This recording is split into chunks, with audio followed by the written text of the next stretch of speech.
नमस्कार, स्वागत है आपका पावर ब्रेकफास्ट में। मैं हूं पूजा त्रिपाठी और आज है एक्सपायरी का दिन। कल की तेजी कितनी टिकाऊ होती है और आज एक्सपायरी के लेवल्स पर देखने को मिलेगी, यही है आज का सवाल।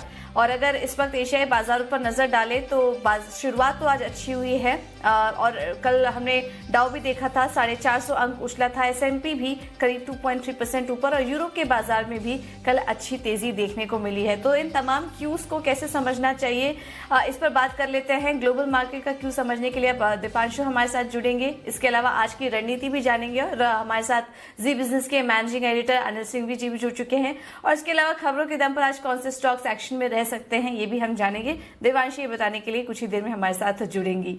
दीपांशु, लिए सबसे पहले आपसे शुरुआत करते हैं। शुरुआत तो अच्छी दिखाई दे रही है, एशिया के बाजारों में अच्छी मजबूती इस वक्त देखने को मिल रही है। सबसे बड़ी बात, कच्चे तेल के दाम अभी संभल चुके हैं।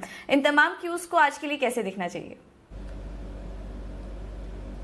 बिल्कुल पूजा, लगातार तीसरे दिन कच्चे तेल में जो उतार चढ़ाव हो रहा है उससे बाजारों पर असर पड़ा है। तो कच्चे तेल से शुरुआत करते हैं। 2 दिन की तेज गिरावट के बाद कल हमने देखा कि कच्चे तेल के भाव संभले, लगभग 20% का रिबाउंड आया, $14 के आसपास पहुंचा है। अब WTI आज सुबह भी अच्छा कर रहा है, पर यहां पर याद रखना चाहिए कि इस साल की ऊंचाई से अभी भी 70% नीचे है, तो 20% के उछाल से कुछ ज्यादा फर्क नहीं पड़ता क्योंकि अपनी ऊंचाई से अभी भी 70% नीचे है। पर हाँ, जो कच्चा तेल संभला है उसकी वजह से बाजार भी संभले हैं। ब्रेंट पर भी आप नजर डालें तो 5-6% का उछाल वहां पर भी आया, $20-21 के करीब ब्रेंट भी ट्रेड कर रहा है। तो उसकी वजह से बाजार थोड़े संभले हैं। पर एक बात यहां पर और ध्यान देनी चाहिए, जिसकी वजह से तेल के भाव में भी उतार चढ़ाव देखने को मिल सकता है और ग्लोबल मार्केट्स का भी असर पड़ सकता है। ट्रंप ने एक ट्वीट के जरिए ईरान को एक नई चेतावनी दी है। वो कह रहे हैं कि अगर ईरान के शिप्स अमेरिका के शिप्स को परेशान करेंगे या ईरान की नेवी अमेरिका के शिप्स को परेशान करेगी जो ऑयल मूवमेंट हो रहा है, तो फिर यूएस नेवी को मेरी तरफ से पूरी मंजूरी है कि इन बोट्स को आप डिस्ट्रॉय कर दें, नष्ट कर दें, कोई आपको परेशानी नहीं होगी। तो एक चेतावनी दी है उन्होंने ईरान को कि आप हमारे शिप्स को परेशान ना करें जहां तक स्ट्रेट ऑफ हॉर्मुज का सवाल है। उसकी वजह से भी ऑयल मार्केट्स और ग्लोबल मार्केट्स पर थोड़ा असर पड़ सकता है, तो यहां पर ध्यान देना पड़ेगा। बाजारों की बात करें तो एशिया के बाजारों की अच्छी शुरुआत है। इस समय SGX निफ्टी भी 9200 के ऊपर ट्रेड कर रहा है, तो ये भी एक अच्छा संकेत है। और एक डेटा पॉइंट है जो इतना ज्यादा अच्छा नहीं है, साउथ कोरिया की जो Q1 GDP है वो पहली तिमाही में 1.4% से सिकुड़ी है, तो कॉन्ट्रैक्शन हुआ है GDP का। ये वैसे भी अनुमान लगाया जा रहा है, तो एक फिगर आ रहा है 1.4% का। कल शाम अगर अमेरिकी बाजारों की बात करें तो 2 दिन की गिरावट के बाद वहां पर भी अच्छा रिबाउंड था। डाउ लगभग 450 अंक उछला, S&P 500 2.5% ऊपर था, नैस्डैक में 3% की तेजी थी। सारे के सारे टेक्नोलॉजी शेयर्स का अच्छा पार्टिसिपेशन रहा है। अब तक जितने भी टेक्नोलॉजी के नतीजे आए हैं ज्यादातर अच्छे ही रहे हैं IBM को छोड़ के। पर इसके अलावा एक खराब खबर यहां पर आ रही है कि बोइंग जो एक उनके इंडेक्स का एक बहुत बड़ा स्टॉक है और वैसे भी ग्लोबली एक बहुत बड़ी कंपनी है, वो सूत्रों के मुताबिक वहां पर वो अपने 10% स्टाफ की कटौती करने वाले हैं कि 10% वर्कर्स को निकालने वाले हैं काम से। तो ये एक खराब संकेत है। और आज अमेरिका के साप्ताहिक बेरोजगारी के आंकड़े आने वाले हैं, तो यहां पर भी नजर रहेगी। इस बार बाजार अनुमान लगा रहा है 43 लाख लोगों का पिछले हफ्ते जो बेरोजगार हुए हैं। तो पिछले 4 हफ्तों का जो अभी तक आंकड़ा है वो 2.2 करोड़ है, और अब अगर ये 40-43 लाख उसमें आप ऐड कर देंगे तो 2.5 करोड़ के ऊपर यह आंकड़ा चला जाएगा। पर इस पर नजर रहेगी, देखते हैं किस तरह के आंकड़े आज शाम को आते हैं। यूरोप के बाजार भी कल अच्छे रहे, 2.5 से 3% की तेजी यूरोप में भी देखने को मिली। और ECB यूरोप का जो सेंट्रल बैंक है उन्होंने कहा है कि अब वो जंक बॉन्ड्स को भी एक्सेप्ट करेंगे कोलैटरल के तौर पे अगर कोई लोन देना हो। तो ये भी एक खबर है जिसकी वजह से कुछ स्टॉक्स को सहारा मिला। ओके, तो ये है ग्लोबल मार्केट से जो इस वक्त क्यूज निकल कर आ रहे हैं। ये डिटेल में आपको दीपांशु ने समझाया। लेकिन दीपांशु, एक कोरोना का भी अपडेट आपसे लेना चाहेंगे। इस वक्त जो आंकड़े निकल कर आ रहे हैं, चिंता बढ़ ही रही है। हर तरफ हम देखेंगे तो आंकड़े यहाँ पर बढ़ते हुए ही नजर आ रहे हैं। तो क्या कुछ डिटेल्स वहां पर निकल कर आ रहे हैं? बिल्कुल पूजा, अगर आप देखें तो पिछले 24 घंटों में फिर से एक बार 80,000 नए मामले सामने आए हैं और कल लगभग 6,500 लोगों की मौत हो गई कोरोना से। अब प्रभावित लोगों की संख्या 26,35,000 के आसपास है और मरने वालों की संख्या भी 1,84,000 के ऊपर ही है। 7 लाख से ज्यादा लोग ठीक हो गए हैं, पर जो ठीक होने का रेशियो और जो नए केसेस का रेशियो है वो 1:3 है, यानी कि हर एक आदमी जो कोरोना से ठीक होता है उसके मुकाबले 3 नए मामले सामने आ रहे हैं। इसलिए हम देख रहे हैं कि अभी भी तेजी से बढ़ रहे हैं। अमेरिका की बात करें तो एक बार फिर से 30,000 नए मामले सामने आए और 2,300 लोगों की मौत हुई। तो वहां पर तो कोई बदलाव नहीं है, दिन ब दिन जिस तरह से बढ़ रहा है। अब 8.5 लाख से ज्यादा लोग अमेरिका में प्रभावित हैं और लगभग 47,650 लोगों की मौत हो चुकी है। न्यूयॉर्क की बात करें तो अब न्यूयॉर्क में 2.5 लाख से ज्यादा केसेस हैं और 20,000 से ज्यादा लोगों की मौत हो गई है। कल अगर यूरोप में देखें तो यूरोप में भी 28,000 नए मामले सामने आए और लगभग 3300 लोगों की मौत हो गई है। यूरोप में अब 11.5 लाख मामले हैं और 1.1 लाख लोगों की मौत हो गई, यानी कि यूरोप में वो 8 to 9% का जो मोर्टेलिटी रेट है अभी भी वो बरकरार है। इटली में मरने वालों की संख्या अब 25,000 के पार है और वहीं स्पेन और फ्रांस में मरने वालों की संख्या अब 21,000 के पार है। एक जो यहाँ पर अच्छी खबर आई है, या फिर थोड़ी जो खबर आप कह सकते हैं बाजार को संभाल सकती है, वो है कि ब्रिटेन के जो हेल्थ सेक्रेटरी हैं, स्वास्थ्य सचिव, उन्होंने कहा है कि यूके में जो कोरोना महामारी है उसका खराब दौर या उसकी पीक अब आ चुकी है। इससे ज्यादा उनको नहीं लग रहा कि अब मामला बिगड़ेगा। और जैसे कि हम कल भी बता रहे थे, आज से यूके में एक वैक्सीन पर ह्यूमन ट्रायल शुरू होगा। ऑक्सफोर्ड यूनिवर्सिटी ये टेस्ट कंडक्ट कर रही है। वहीं जर्मनी में ने भी वैक्सीन के लिए ह्यूमन ट्रायल को मंजूरी दे दी है। तो ये भी एक खबर है जो कोरोना के इलाज के मुताबिक है। अगर आप भारत की बात करें तो कल 1300 नए मामले भारत में आए और 33 लोगों की मौत हो गई। अब 21,400 लोग भारत में प्रभावित हैं और 6,81,000 लोग 681 लोगों की मौत हो गई। मेरी मिस्टेक है वहां पर। महाराष्ट्र की बात करें तो 5,650 लोग यहाँ पे भी प्रभावित है और मुंबई में ही 3,500 से ज्यादा लोग प्रभावित हैं इस समय। कल 400 लोग भारत में कोरोना से ठीक हुए। ये एक अच्छा आंकड़ा है, काफी समय बाद इतना बड़ा आंकड़ा दिया है जो एक दिन में भारत में लोग ठीक हुए, तो इससे थोड़ा सहारा मिलेगा। पर भारत में भी रेशियो 1:3 है। हर एक आदमी जो ठीक हो रहा है उसके मुताबिक 3 नए मामले अभी भी भारत में भी सामने आ रहे हैं।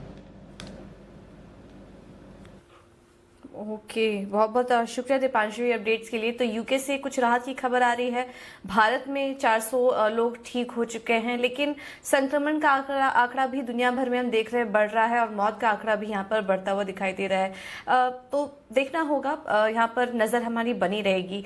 चलिए, ये तो थे ग्लोबल क्यूज, लेकिन कल संस्थागत निवेशकों की तरफ से किस तरह के आंकड़े आए हैं ये भी हम आपको बता देते हैं। लगातार बिकवाली देखने को मिल रही है, यहाँ से राहत नहीं मिल रही है। अगर एफआईआई की बात करेंगे तो कैश में करीब 1326 करोड़ की बिकवाली हुई है। हालांकि घरेलू निवेशकों की तरफ से खरीदारी हुई है 864 करोड़ की। और वायदा बाजार में एफआईआई का आंकड़ा अगर हम देखेंगे तो वो भी खरीदारी का ही है 750 करोड़ का। लेकिन अगर कैश सेगमेंट में देखेंगे तो लगातार एफआईआई बिकवाली ही कर रहे हैं। तो इन तमाम क्यूज को आज के लिए कैसे समझना चाहिए, इस पर भी एक बार राय ले लेते हैं और रुख करते हैं हमारे स्पेशल सेगमेंट का, जहां हम हर रोज बात करते हैं जी बिजनेस के मैनेजिंग एडिटर अनिल सिंघवी से।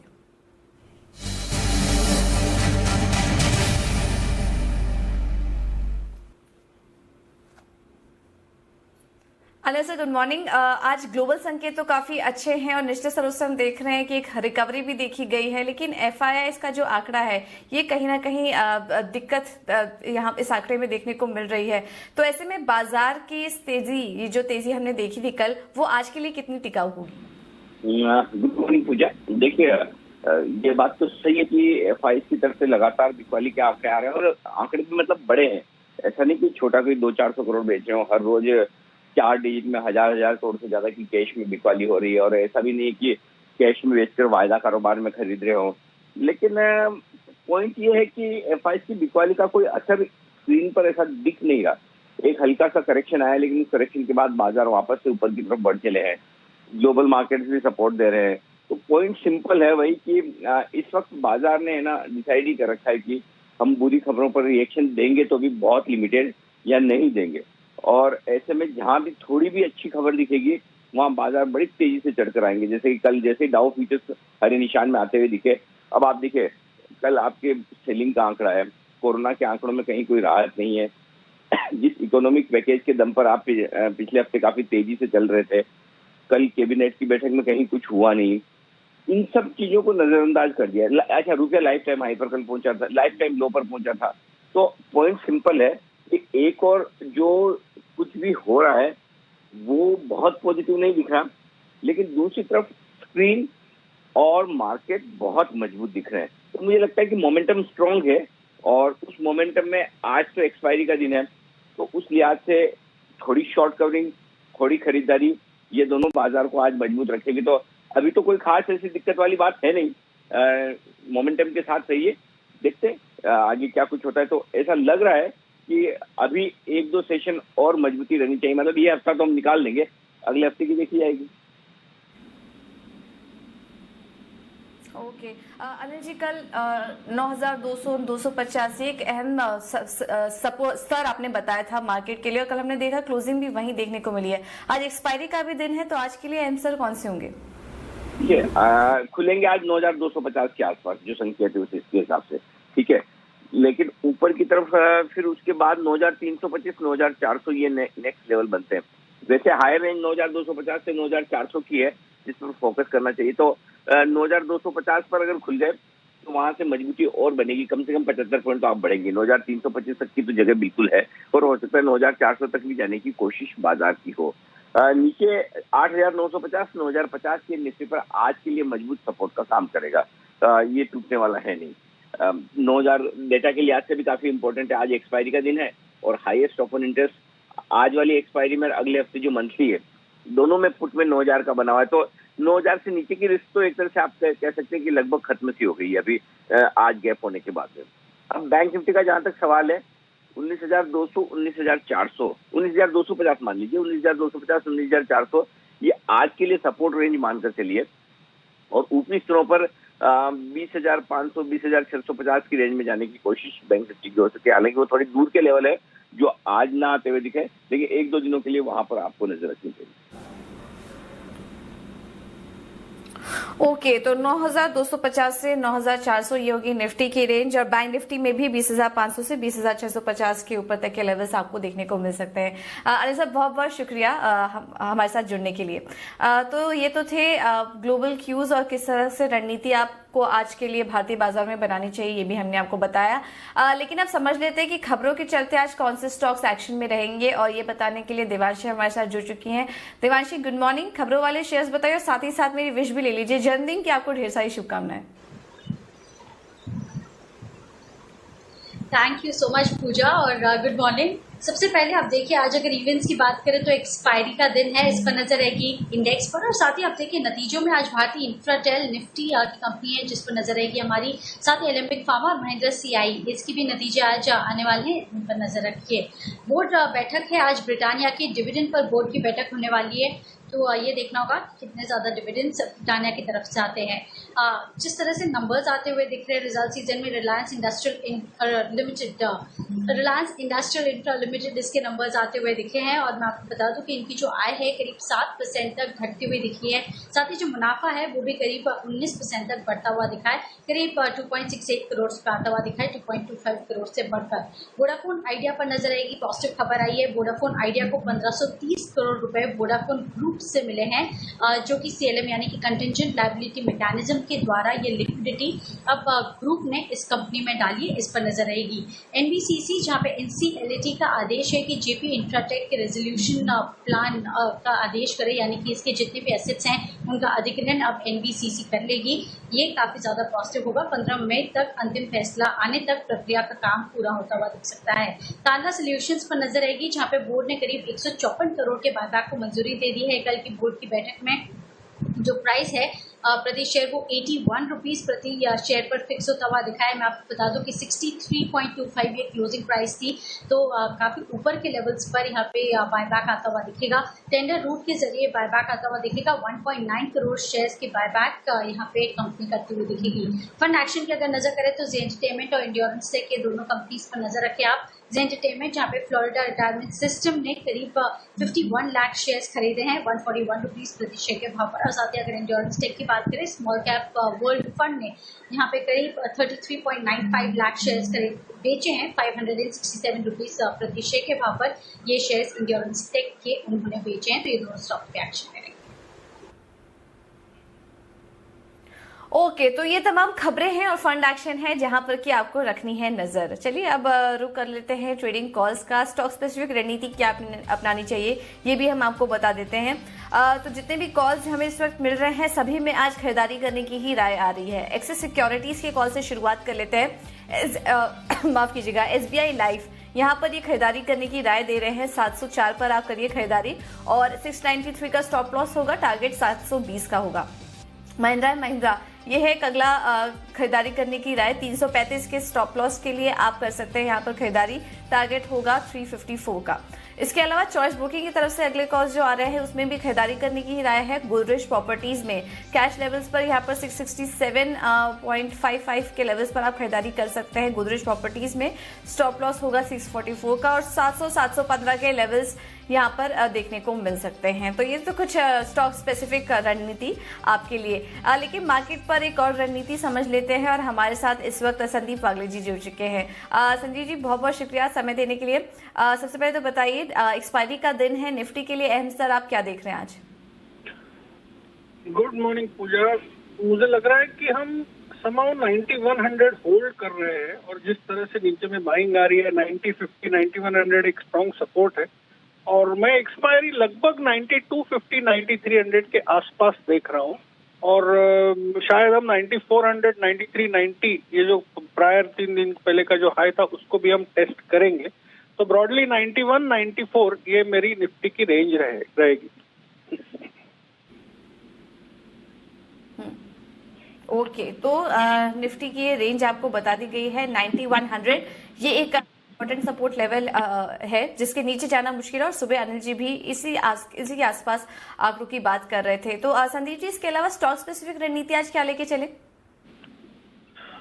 पूजा मुझे लगता है आज बुलिश, फर्स्ट हाफ तो बुलिश ही रहेगा। तो मेरे दोनों कॉल आज बाय साइड पे है। पहला कॉल है अंबुजा सीमेंट। कल हमने एसीसी में जो शानदार मूव देखी, मुझे लगता है अंबुजा में ऐसे मूव फॉलो होगी, उसको बाय करके चले। स्टॉप लॉस होगा 173, टारगेट होगा 182। और दूसरा कॉल है एसआरएफ जिसमें मैं बाय करने की सलाह दूंगा। मेरा स्टॉप लॉस होगा 3402 का और मेरा टारगेट होगा 3555।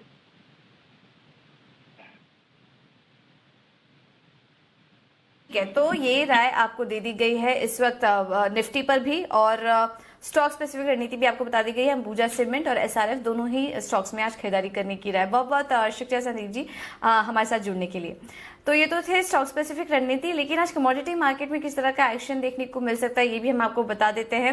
अनुज गुप्ता एंजल कमोडिटीज के, इन्होंने अपने कॉल्स हमें भेजे हैं और यहाँ पर इन्होंने पहला जो कॉल है गोल्ड में आज खरीदारी करने की राय दी है। 45,200 के स्टॉप लॉस और टारगेट होगा 46,700 का। तो गोल्ड में आप खरीदारी करिए। क्रूड ऑयल यहाँ पर भी नीचे से हम देख सकते हैं कि सपोर्ट आया है, रिकवरी देखने को मिली है क्रूड में, तो यहाँ पर भी आप खरीदारी करके चल सकते हैं। स्टॉप लॉस होगा 840 का, 1100 के लक्ष्य के लिए आप कर सकते हैं क्रूड में खरीदारी। और रुपये में बिकवाली करने की राय आपको दी जा रही है। स्टॉप लॉस होगा 7710 का और टारगेट 76 का। इन लेवल्स पर ध्यान रखिए और रुपये में बिकवाली की राय आज आपको दी जा रही है। तो चलिए, ये तो था कमोडिटी मार्केट में किस तरह का एक्शन देखने को मिल सकता है। लेकिन ब्रोकरेज हाउस की नजर आज किन स्टॉक्स पर है ये भी समझ लेते हैं और आशीष हमारे साथ जुड़ चुके हैं। आशीष, गुड मॉर्निंग, बताइए। गुड मॉर्निंग पूजा। टाइटन पर रिपोर्ट आई है, गोल्डमैन सैक्स की थोड़ी सी नेगेटिव रिपोर्ट दिख रही है क्योंकि रेटिंग को भी रिड्यूस किया है। साथ ही अगर आप देखें तो टारगेट प्राइस में भी काफी ज्यादा कटौती की। रेटिंग देखिए उन्होंने न्यूट्रल से घटाकर अब ये बिकवाली की राय दे रहे हैं और लक्ष्य जो है 803 से घटाकर 738 कर दिया, जो कि करंट मार्केट प्राइस से अगर आप देखें तो अभी भी फिलहाल नीचे है। और इसके पीछे का कारण ये है कि ये मान रहे हैं कि जैसे इकोनॉमी में स्लो डाउन है, लॉकडाउन का एक इम्पैक्ट देखने को मिलेगा जिससे बिक्री पर काफी ज्यादा असर देखने को मिलेगा, जिसके चलते ये नेगेटिव है और इन्होंने रेटिंग और टारगेट प्राइस दोनों घटाए हैं। दूसरी रिपोर्ट है मेरे पास कोटक महिंद्रा बैंक पर मॉर्गन स्टैनली की रिपोर्ट है जहां पर ओवरवेट की रेटिंग को बरकरार रखा है 1680 रुपए के लक्ष्य के लिए। ये कह रहे हैं कि कुछ 7300 करोड़ इक्विटी के माध्यम से जुटाने वाले हैं, जिसके चलते 3.4% का इक्विटी डाइल्यूशन होगा, जिसके बाद इन्होंने रिपोर्ट निकाली है। यानी भरोसा बरकरार है, 1680 रुपए के लक्ष्य के लिए ओवरवेट की रेटिंग ये दे रहे हैं। ओके, बहुत बहुत शुक्रिया आशीष ये सारी डिटेल्स देने के लिए। तो ब्रोकरेज हाउस के हिसाब से भी देखेंगे तो आज काफी सारे स्टॉक्स एक्शन में देखने को मिल सकते हैं। लेकिन रुक कर लेते हैं एक खास सेगमेंट का, एक खास रिपोर्ट का। कल हमने बात की आईएमएफ की चीफ इकोनॉमिस्ट गीता गोपीनाथ से, जिनका कहना है कि कोरोना वायरस जैसी समस्या दुनिया में पहले कभी नहीं देखी गई और इसका असर आने वाले समय में भी देखने को मिल सकता है। लेकिन साथ ही साथ उन्होंने सरकार और आरबीआई की तरफ से जो भी कदम उठाए गए हैं उसकी सराहना भी की है। हमारे सहयोगी चैनल वियॉन से गीता गोपीनाथ ने खास बातचीत की, आइए सुन लेते हैं उसका कुछ आंशिक अंश। So 1.9% represents our number for the fiscal year of 2021. If we were talking about the calendar year, which is what every other number for other countries refers to. On a calendar year basis, our growth for India is 0.5%. So it is a substantial slowdown for a country that's expected to grow at 6.5%. Coming down to 0.5% is a big hit. When your question about the extension of the lockdown, so in fact, when we created our forecast, we worked on the assumption that the lockdown would be extended. So in that sense, we already have that in our baseline. Now, that said, I think there is a lot of uncertainty how intensive the lockdown will be, how long this containment period will continue, the implications for different activities. So just as it's the case for many other countries in the world, I think downside risks to our forecasts are high. Measures that they've taken in terms of providing liquidity through these long-term refinancing operations, that's one big measure they've taken. They also are trying to help both borrowers and lenders. So, there's loan forbearance for borrowers and then some regulatory reprieve for creditors. And at the same time, they're trying to get credit to reach the MSME sector. So, all these other pieces of the interventions that they have done would certainly help the economy. The measures the government has done on the fiscal side in terms of targeted transfers, both in-kind and cash transfers to low-income households, and also to help, pay the wages of low-income workers. Our view is that more can be done, that there's a scope to do more, given the scale of the crises. More should be done, and I would expect that the Indian government will be doing more in the coming days. Okay, तो चलिए ये थे उस बातचीत का एक छोटा सा अंश जिसमें कि भारत की इकोनॉमी 0.5% की रफ्तार से बढ़ने की उन्होंने बात की है। चलिए, पावर ब्रेकफास्ट में मेरे साथ इतना ही। मुझे दीजिए इजाजत। नमस्कार।